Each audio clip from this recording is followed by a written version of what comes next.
E rua ngā manu rā I raro I te maunga hauhunga mā. Ko tā rāua kōrero he hōnore he kororia ki te atua. He maunga rongo ki runga ki te whenua. He whakaaro pai ki ngā tāngata katoa. Ti he wa mauri ora e ngai iwi o te motu. Kia ora and welcome to this, our first episode of the Hui for 2025 and our 10th season. And as you can see, we're out in the field. We're in Taranaki in New Plymouth at Pukekura, and just behind me you can see the stage for Te Matatini o Te Kāhui Maunga, in readiness for the ascension of 55 kapahaka from throughout Aotearoa and Australia who will compete to be the best kapahaka in Aotearoa, nay, the world. But we begin the program tonight with a kapahaka new to the competition. They are Te Uri o Manu Manu no Ngāti Whātua. Now their maiden performance will be on the first day of competition. Mea nei te purongo, arewa Herewini.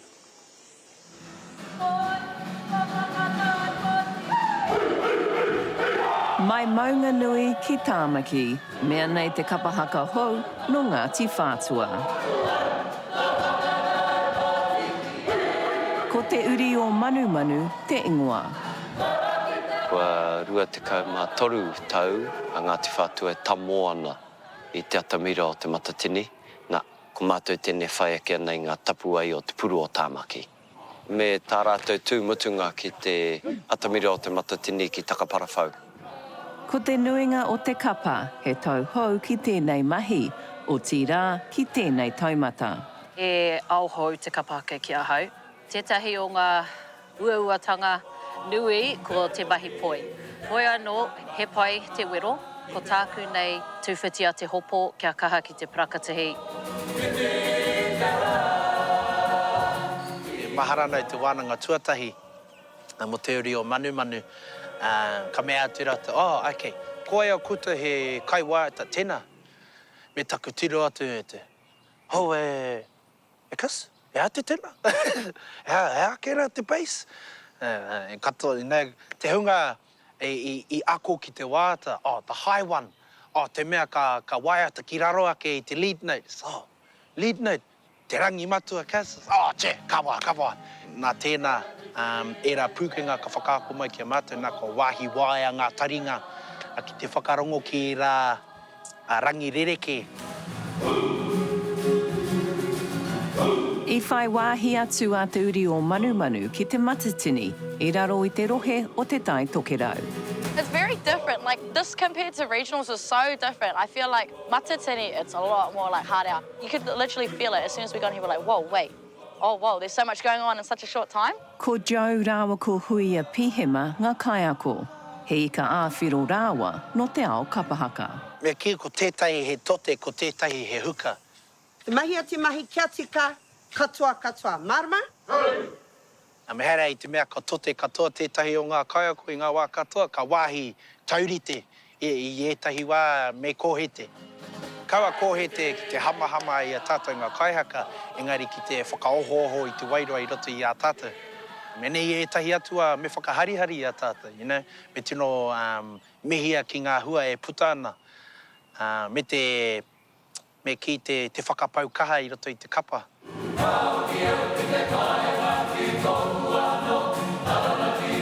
Ko te aronga o te kapa, ko te whakakōtahi I ngā uri o Ngāti Whātua kātahi, kā ko te kawe I ngā kōrero o te iwi ki te atamira. Being iwi-based actually helps a lot of us too, because we're reconnecting with our whātuatanga. When I first joined Te Uri o Manu Manu, I felt really shy and all of that, but I feel like with my tutors, they've actually kind of brought me out of that shell. Hioi e a mai ana rānei ētahi tā rātou haere waiwai tapu atu ki te Matatini. Oh my goodness, no, I'm actually so nervous, and anybody who says they're not nervous is a liar. Actually, it's a liar, because there's no way you're not nervous for Matatini. Me pono taku kōrero hanga, a wanga. Mo ētahi o ngā āhuatanga e rangi kōrite au, kōrite au. Nui ngā wānanga, kia whakarite mō tēnei rā, te tū ki te papatū wawa I te Matatini.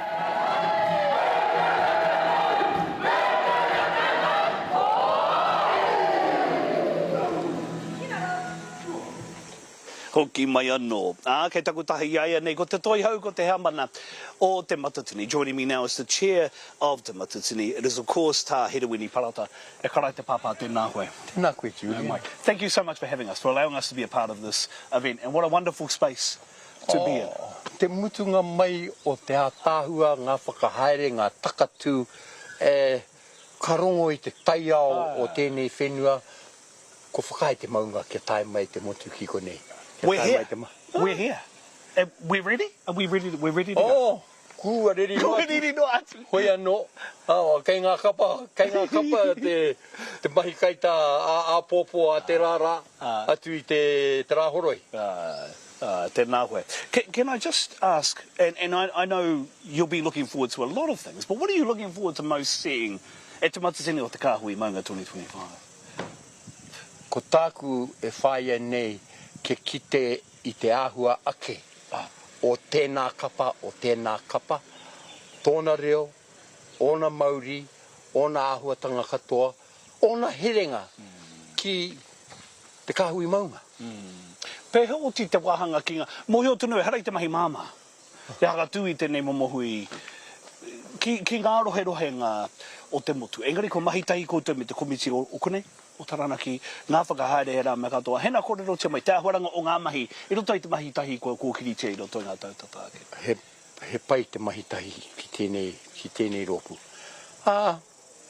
Mehe mea e tahi āhuatanga kāre I tino eke, ngā wari nui te noho, te kārawarawa, te rapa, he huarahi e tāia. Kāre ki mai, kāre tāia te pēne, kāre tāia te pērā, engari, ko te hine ngaro, ko te wairua, kai te rapa, e huarahi, kia tāia te rongoa, he makenu, mehe makenu, engari e ruarua ngā makenu, hoi anō, te mahi tahi a ngā iwi o konei, tāia te hoki ki te hunga takatū, mo tēnei o ngā hui nui whakaharahara, o Aotearoa, o te ao. I tūtuhui a motu I te rātou, ki turanga waiwai. Ai. Hea ngā rereketanga, me nā rani he rereketanga ka kitea, I tēnei o ngā matatini, tērā I o ngā matatini whakahaere te I roto I ngā tau e rua, I pahure ake, ara I te matatini tū ki tāmaki. Te rereke o tāmaki, me konei, I roto I te mātotoru o te tangata o te taone nui. Nā, ka hara mai ki roto o Taranaki, ki roto o Ngāmotu, ka rongo I te hā o te whenua, ka rongo I te hā o te taiao, ka rongo I te hā o ngā tāngata no konei. Me marama taku pātai tēnei pātai kia koe. Last year, a volatile year politically. I have no doubt that we will see some challenging statements made to our political leaders. Through kapahaka, hea mai tēnei hui, he whakapua ki era whakaaro.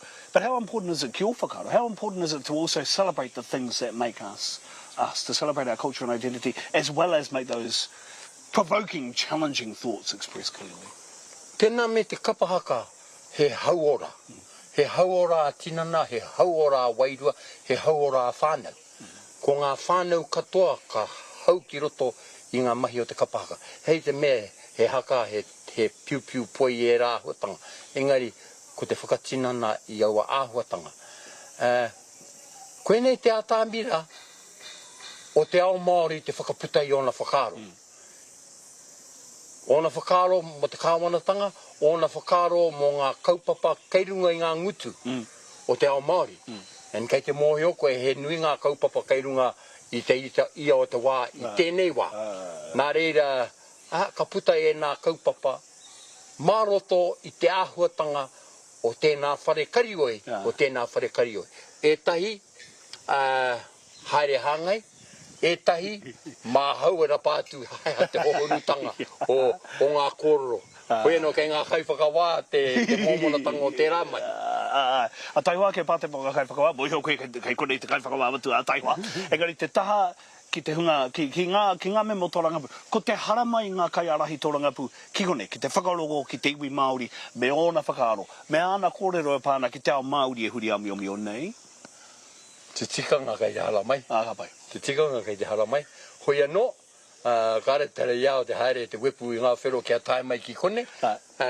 Mō heo tonu au, ko ngā mea e tikana kia tae mai ki kone, ka tae mai ki kone. He harawa tāu ki ngā kaiwhakawa, mō heo tonu, 55 ngā kapa. Ne he tini, whārā me te rā mutu ngā rā, ko te matangi rau ka whakatere hia te rā horoi. He harawa tāu ki ngā kai whiriwhiri, mahi nui kei te aroaro e pukai ake ana e tā. Well, me pēne te kōrero. E kotahi te wāhanga ki ia kai whakawā, ki ia kai whakawā. Tāna mahi he titiro, wānanga I roto I tōne hine ngaro, pēhe te kaha o tēnā kaupapa ki aia. Hei reira, ka mahi e te māka. Ko te mea ke, e tahi taima ka eke, e tahi taima kare eke. Hoi anō, ko tāku kia rātau, mahi e te mahi. Ke kitea koe. Tēnā koe. Tēnā koe, tā tēnā koe. Mou, I whai wai kia mātou, mou anō hoki tuku I a mātou. Kia mahi a mātou mai. Thank you so much for having us. Wish you all the best.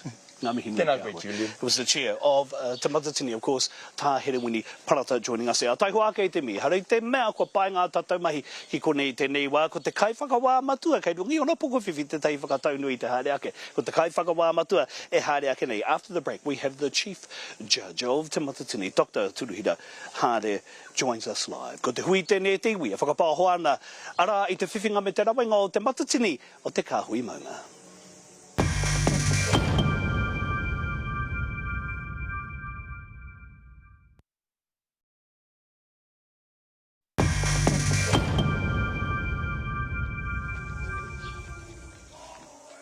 No mai anō e ngai iwi. We are live from Pukekura in Newcomer, Taranaki, here at the scene of Te Matatini o te Kāhui Maunga. You can hear kapahaka just going through their walk through now.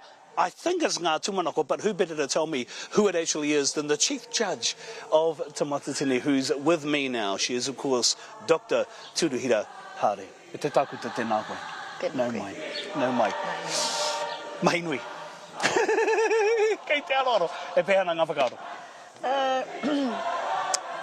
I te wāhana ki te nā kai whakawā, ai he mahi nui ko tāku mahi hoki he poipoi a rātau, he awhina I a rātau, kia noho rātau ki runa I te okawatana o nā mahi katoa. Ki nei te okawatana, tā rātau tiro ki nā kapa, tā rātau tano māka, me tā rātau whakatū I a rātau anō. Nā te mea ka mamahara tātou, koe nei te whakataitai nui katoa o te motu.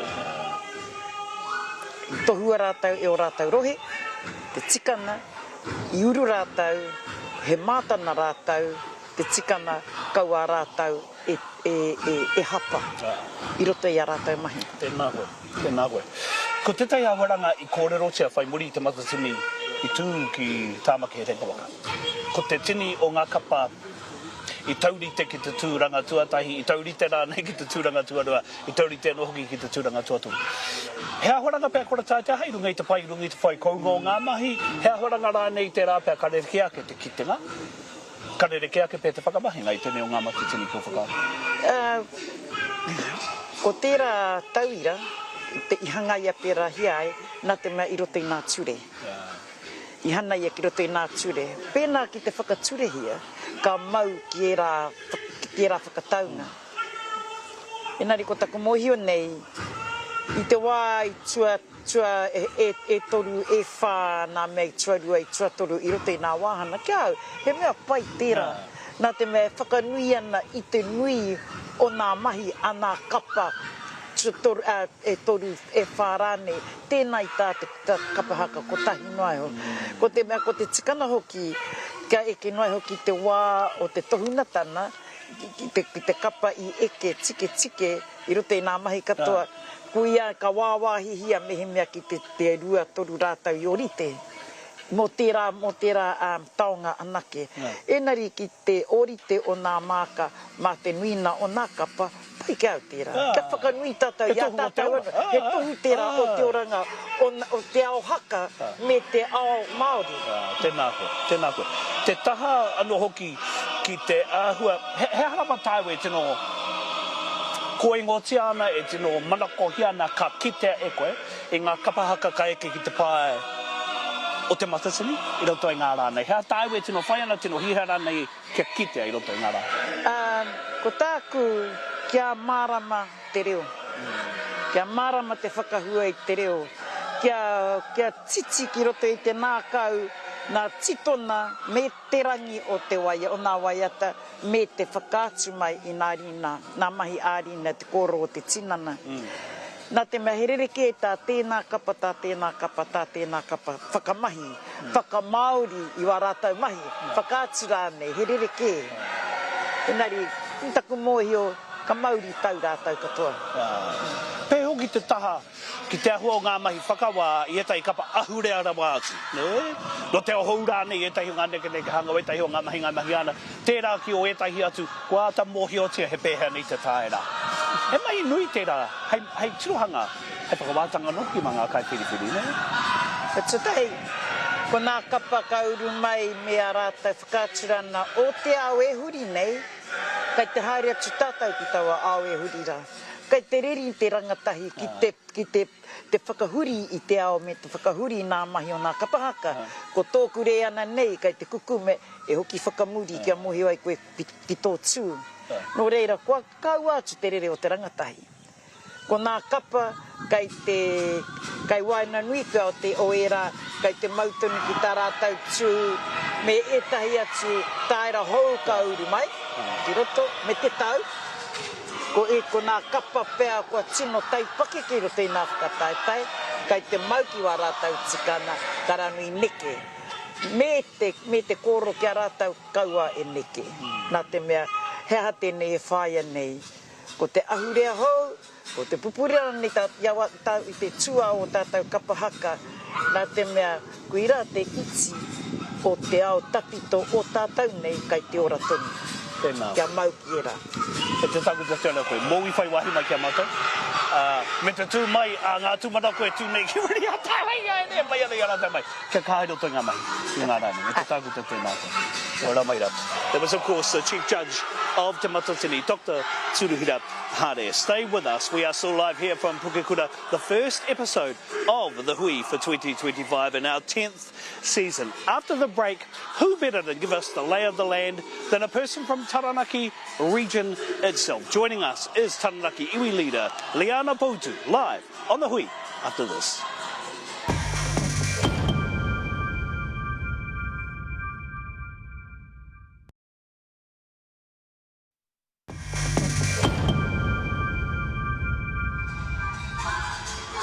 Roki mai anō e ngai iwi, kei te papatātā whāinga mātou, kei te tātunu o te papatātā whāinga o Te Matatini. You can hear, we think ngā tūmanako go through their work through on stage now. How amazing is this? Wow, this is awesome. No te tautahi mana wi rau iwa tekau mawha, te tūnga whakamutunga o Te Matatini ki tēnei takiwā. It was hāwera. 1994, the last time Te Matatini was held here in Taranaki. Ka hoki ngā mahara ki āti mai tāmau, e hinga ki runga I te ahurewa, I te rāua. And joining us now who's someone who's not only been intensely involved in organisation, communication, interconnection with business, community, the people of Taranaki, but someone who I think may have aspirations of belting out a solo. Actually, if the opportunity arose from one of the Taranaki groups this year. She is, of course, the Pouwhakarai, the chair of Te Kotaitango Te Atua Trust. She is Niwi leader. She joins us now. Liana Poutu, tēnā koe. Tēnā koe, Julian. So good to have you. Yeah. How awesome is this? Pretty special. Pretty special. We love this place. We love Pukekura, and we're just so excited to share it with the motu, with the world. Yeah. And how significant and important is it for you, not only as a member of Taranaki, but also someone who was here the last time it was held, actually, 1994, and Hawera. It's a long time, 31 years, but, you know, how significant is it to have it back? Ko te mea nui kia au nei, I taua wā, I tū mai aku nenis, aku aunties, and I tēnei wā ka tae rātou te kite I a rātou tamariki mokopuna ki runga I te ātāmera. So really special for a lot of our whānau who stood in 1994, and actually they get to watch their tamariki mokopuna stand underneath the korowai of our Maunga Taranaki. It's really special for them. It's special to watch them and listen to them reminisce And it's really special to be able to share, you know, all the beautiful things about us in this part of the motu, and really excited to have everybody here. I think one of the beautiful things for us has been the coming together of Te Kāhui Maunga. So although we're here in Taranaki, our rohe spreads right down to Vātana, Ruapehu, Wanganui, hoki mai ki konei, so mi haro rawa. Can I just ask, that pōri, it was amazing. And if you don't mind me singling out a specific part of that pōwhiri, which was just blew me away, for want of a better way of putting it, that poi. I counted over 20 minutes. I mean, that was just, I'm running out of words, because it's really hard to describe it, but it was it was emotive. You could feel the significance of that poi, and that welcome, actually, that whole pōwhiri. I mean, for you, it must have just brought a lot of tears and reminiscence and recollections. Yeah, well, kei te muro o te ahi mātou katoa I taua wā.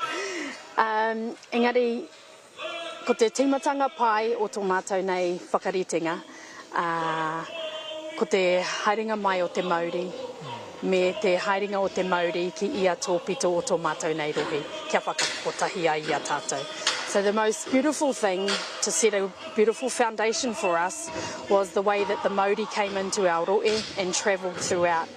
And so the poi, he taonga no ngā tupuna tira, and lots of people see the poi and they understand it as a symbol of peace, but it's also a symbol of resistance. And e hoki aku mahara ki oku tupuna. You know, nā rātou I mahi te poi manu, hei tohu ki te kāwanatanga I taua wā, kei konei tonu, kāre mātou I mate.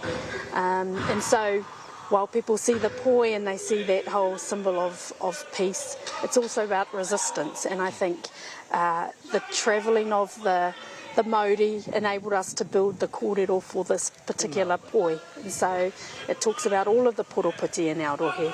It talks about all of our kōrero. It talks about all of our maunga. It talks about all of our waka. And so it was a beautiful way to travel the Māori, but also build that kōrero as we went through and prepared. Can I mention another significant moment? There was an MC who was known to say the names of all the rōpū kapahaka now and then. And I heard Luca Broughton give it a very good go this morning. But e tika ana hoki ke whakahuahua I ngā kapa to say the names of the 55 groups in the pōwhiri. Pai. Well, nei kore o tātou nei kapa, kore kau te Te Matatini. So without our groups, we wouldn't have Te Matatini. Yeah, beautiful. So ka tika me tuku mihi ki ia kapa ko eke ki tēnei o ngā taumata. Can I also thank you for your information and communication? You have been ardent and strident in letting us know, even those that travel from the north, getting to Tongaporo too, because we knew there were roadworks. Thank you for the information. So that's been amazing. What's it like been working with the community? And I'm not just talking Māori community here, with the wider Taranaki community and readiness. What have they been saying? Actually, they're really excited because although it's been with Te Matatini's been in our rohe before, it was in Te Hāwera, so it hasn't been in Ngāmotu. And I think one of the special things has been actually how much the community's come out to support. So we've held business preparedness hui webinar with our local hapori to say, actually, you know, this is a big deal. You need to make sure you're stocked up, you're staffed up, all of those things. And so, you know, korite katoa, you know, even to the point where all of our kai sovereignty whānau around the rohe planted out, you know, have been harvesting, you know, to prepare for this. So, you know. And on behalf of the rest of us, we can feel the readiness as well. Final question, it's an easy one. Who's going to win, Liana Poutu? Well, you know, I haven't seen any of the groups yet. No, come on. But, you were just talking about the poropitis. Kei roto I te rohe o te Kāhui Maunga, so kare kore he rōpū no te Kāhui Maunga. Pai tērā whakauti. E te tuene tēnā koe. Thank you for having us. And thank you for allowing us to have this interview with you. No, maira. Tēnā koe, Julia. Liana Poutu there, the chair, of course, of one of the iwi of Taranaki, the hosts of Te Matatini o te Kāhui Maunga. E ngā iwi e haere ake ana I tā tātou hōtaka, coming up next week on The Hui.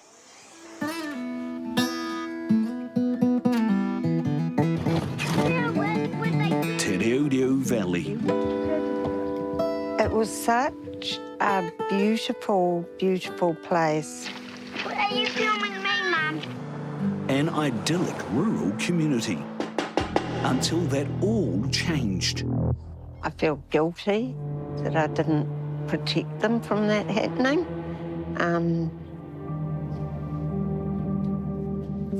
Innocence lost. The impact that a traumatic event would have like that on them is quite severe and extensive. And now they want justice. What do you call that? I call it a raid.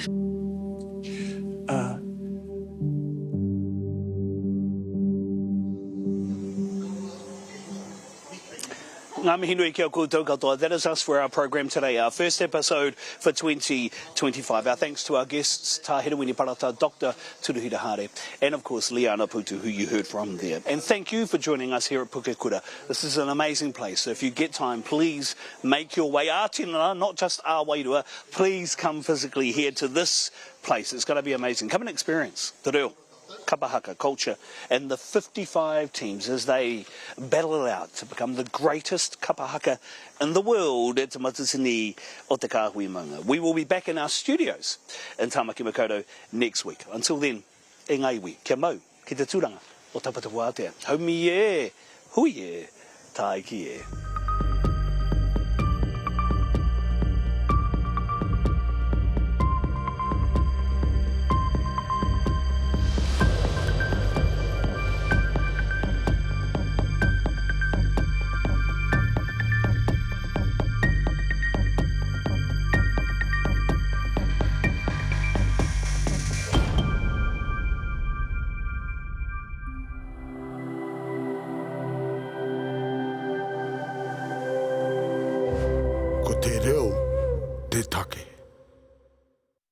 Nā te puna whakatongarewa, te hui i tautoko.